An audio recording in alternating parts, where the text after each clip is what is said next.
Assalamu alaikum warahmatullahi wabarakatuh. Hope you're doing well. So, I came across this post where some gold diggers were arguing that it's unfair that people blame only the woman when their husband cheats. And women shouldn't really get mad at other women because they're just trying to get their bag. And the onus is on the man because he's married, and the adulteress, she's unmarried, so there's more blame upon the man because he's married. And the thing that I found the most odd about that reasoning is it shows there's no sisterhood even amongst the most Jezebel feminists. And it's interesting when a feminist attacks the patriarchy because they feel that men have a brotherhood above women. And there's this sort of false, counterfeit sisterhood that doesn't actually exist. And it's only the religious women who feel that both the adulteress, well, the fornicators, both parties are going to be punished. Okay? And when you think about how stoning used to be a thing, it was the man and the woman, they're both going to get stoned. It's not that, oh, well, the man gets off scot-free and the woman only gets punished. So I just found it interesting that these women, when they are in the prime of their beauty, the highest of ego, super vain, they are more than ready to hurt other women with being the mistress. Yet these women oftentimes will be the first to argue that they don't want to be married to those men. They just want to milk them for resources to fund their lifestyle. And there was another comment that said, oh, just stay with him. Don't sleep with them. Just get him to pay your bills. And I thought this was a strange comment because it shows that some men don't realize that women are using them for their money and they're not putting out, which is a vulgar way of putting it, but that's the number one thing that keeps a relationship together. That's what separates a roommate from your committed partner or husband, wife, whatever, spouse, whatever synonym you want to use. What makes you a married couple is your intimacy on a very deep level. Now, we know Sauda, may Allah be pleased with her, gave up her nights to Aisha, but it's not as if they never had any relations. And we know that when a man is polygamous, he has to treat the women fairly, else he'll come on Judgment Day with one side bent, because he was leaning more towards one, towards the other. So it's remarkable how the feminists will shame heterosexual men, shame that they have an appetite for diversity, as in monogamy is quite difficult, and for them to always lower their gaze is quite difficult. Yet feminists are the first to promote dressing lewdly, not really covering yourself up. They're the first to tell women they should leave for cheating, but then you see them rarely be as hard upon the women who break up the home. Both the man and the woman break up the home. I just found it quite interesting that the gold-digging feminists, because there's so many different factions of this group, they are fast to say, hey, you know what, it doesn't matter as long as you get the bag, get the money. So it's bizarre that women who marry for money, they are sort of propped up as these boss babes, But if you stay married because of your religion, you are this sort of cultish, brainwashed individual. More and more, you just see how the ethics of these occultic feminists mixed with the radfems, the radical feminists who are secular, liberal, atheists, and progressives, it just doesn't really start to make sense. So this is why I think Islam has such a sound system, because it acknowledges the nature of men by admitting that the same woman, like you get married at the age of 20, let's say, all the way till 90, the same woman, and you never think or look at or use your hand or anything around that with about another woman is quite unfeasible, and it's quite difficult for men. Yet, if you were to tell the truth to women at a young age that, you know, you need to make sure your intimacy is there so you can have a deep connection, feminists would call that brainwashing. But if you told the women, hey, you can do OF content, these feminists would say that's empowering. Because we've noticed the trend that as soon as these chicks graduate high school and turn 18, they're opening up OF accounts, not thinking about their future, how that'll affect their marriage prospects, how that'll damage their mental health and their honor and bring dishonor to their parents. The feminists will tell them that's noble. But I think one of the key components here, when the gold digger occultic feminist goes after men for their money, it's a sort of ruthless, callous, vampiric relationship, and I think that's why some of the other women support it. Because as long as the man is getting hurt the most, they think it's okay, even if a woman does get hurt. But it's bizarre that some women think feminists have this sort of sisterhood, and it's just not true. It's just a man-hating cult, no matter which way you look at it. And yet, if heterosexual men started to disappear, women would really lose their leverage, their primal leverage, which is beauty, which is linked to the prospects of intimacy. Women bring that card to the table to play every single time. And you can't really say that if the government gave you a universal basic income and health insurance, and you had an animal as a pet, that would be the same as having a real life man in your home who you have a spiritual connection with. We are stewards of animals. We are not their parents. We own them. They are not our children. I don't say bird mom, I say pet owner. Okay? And the more you look at it, the more feminists destroy women, because they lie to women about the nature of men and how you can operate within that sort of mental vortex that they have, and how you can make it work for you in the most spiritual, healthy, halal way. No, what they do is encourage women just to be ruthless, materialistic, and to step on the heads of anyone and everyone as long as you get yours. And one comment said, the other woman owes you nothing. And I found that to be very interesting. Because the feminists, if a Muslim woman says, I'm sad my husband got a second wife, those liberals will say, you should divorce him. How dare he? But at the same time, those rat femmes, if a woman says, I don't owe you anything, I'm getting my bag, they're like, yes, queen, use that man for his money. So it's not really about how the first woman feels, how the first wife feels. It's not like that at all.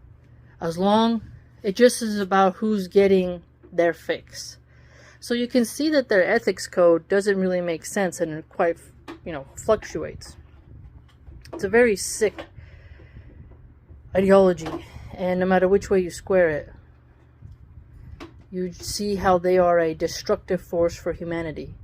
But again, as I've mentioned a few times, without heterosexual men, women lose all their power, because gay men will not simp for women, and a bisexual man will still have the option of men. So they're not going to be enslaved to you. They're not going to be able to be your pay pigs. The women who get disgusted with heterosexual men as pigs for paying for OF content, who are their own customers, right? They will trash men and say society doesn't need men because men have funded their easy lifestyle. But as soon as those women lose their looks, if they were to have a car accident and become crippled in a wheelchair, if they were to get some type of burn accident, cancer, all of a sudden their health has failed, their beauty's no longer their golden ticket, and now they're dependent upon the mercy of men to fund their lifestyle and help them. Because there is no feminist sisterhood that's paying other women's bills. Men will pay women's bills because they want access to their bodies, because they're beautiful and give them erections. Feminists will say just tax everyone, but eventually you'll have so many women living off the state that and if birth rates go down, you don't really have a large tax pool. It's interesting how the feminist creed is either have brothel culture or raise the taxes so much that people can live off the government. And it ignores heterosexual women's desires to have a relationship, yet ironically they produce and read a bunch of romance novels. And those strange they're like lust novels. You'll see them sometimes in smaller bookstores where it's like a lady fainting and a big muscular guy is like picking her up. So one minute they're trashing men and trying to encourage women to play games with their men, as in using intimacy as a weapon. And then the next they're producing more brothel cultures which destroy marriages and hurt other women, and then encouraging gold diggers, which also hurts women. So feminists hurt women no matter which way you look at it. They'll sit there and tell you women are not baby machines, but then many of them support surrogacy, which denies the babies the ability to breastfeed and connect with the woman who grew them and birthed them, who they know more than the person who donated the genes. And then that woman, her body craves the baby, misses the baby, she's going through postpartum depression, bleeding, and all she has is a stack of cash to comfort her as she's healing, as her cervix is paining because it's closing, and that baby is on a plane being taken far away to be raised by nannies. It's a very sad life that those poor, usually very impoverished women get for doing surrogacy services. So one minute they push abortion, the next minute they say you should have IVF because fertility rates are going down, and then the next minute it's we have to have abortion because women aren't cattle who give birth, and then the next minute they're saying, surrogacy, there's nothing wrong with it, which literally is renting a womb. And then if a woman is religious and she has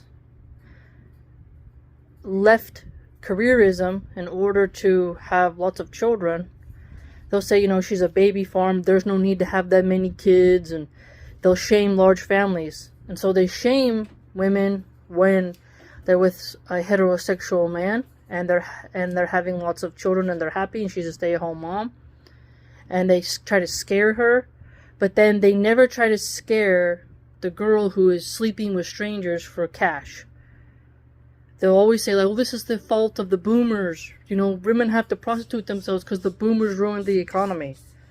And you're like, these people will find every way to enable bad behavior that actually destroys men and destroys women and destroys families. It's quite strange. So, I just wanted to share some of those thoughts with you because I found it so revealing that these occultists, they were so open about how the mistress owes the wife nothing. And if you think about the sisterhood, it doesn't exist. This girl code, it's just not real.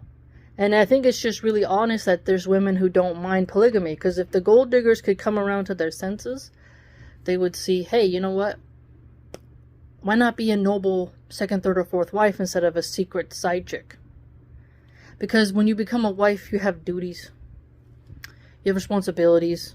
But these women want to have intimacy with many men and get resources from many men and play games with these men so they can get as many resources as possible, which is really quite gross when you think about it. And yet there are men who, because they're very weak, they will give money to women who they don't even sleep with on a regular basis and who are fleecing them for substantial amounts of cash. So, or presents, gifts, and such. It's interesting. It's quite interesting. And one comment said, pick-meshas are the only ones who think their husbands won't cheat on them. Now, I would say that if you're spiritual and you're hoping that your man doesn't cheat, that's quite normal. But there's a difference between cheating and then having honorable co-wives. Because when it's open, that's not cheating. But the nature of men to want variety is something that women have to work with. And it appears that the gold diggers understand that, whereas some religious women, I think, forget. So there's a lot to be learned, from examining the hypocrisy of these occultic women. And I just found that even more proof that the sisterhood isn't real. And so whenever a feminist is pretending like she cares about a woman or something like that, you really need to check their intentions and see what else they support, especially if they're an online influencer. The more wicked they are towards men, the more you realize they can't have a sisterhood. Because at the end of the day, any sane woman realizes that men are the ones who help women live the best lives throughout history. Women will move mountains in order to be with a woman. Even if you think about the movie Scarface, Tony Montana, he really wanted that woman. He got her and then insulted her because she was a junkie. But if you think about how badly he wanted her and how he got her, and that when she left him, he was still asking about her up until he was dying, you begin to see that even the most powerful men who can have access to many women, they'll still pick some women to live the very luxurious lives. And that if it were not for men throughout thousands of years picking beautiful women, so many would live in poverty. And so beauty is a loan that we are given, and if we are wicked to each other with that beauty, then we've really gone astray, and we're going to pay for that on Judgment Day. So you should, when it comes to adultery, both parties are to blame. And if a man feels like he's going to slip, he should consider polygamy instead of fornication. Let me know what you think. And, keep an eye out for some of these conversations, because that's the type of rhetoric that brainwashes hijabis and niqabis, Muslim sisters. And red pill and this sort of gold-digging, cryptic feminism ruins families as well. And I think it's just important to consistently argue against their propositions. So let me know. Please like, comment, and subscribe. And if you'd like to join my blog and read more about what I write, you can go to www.subscribestar.com/Milahan Archive. Hope to see you there.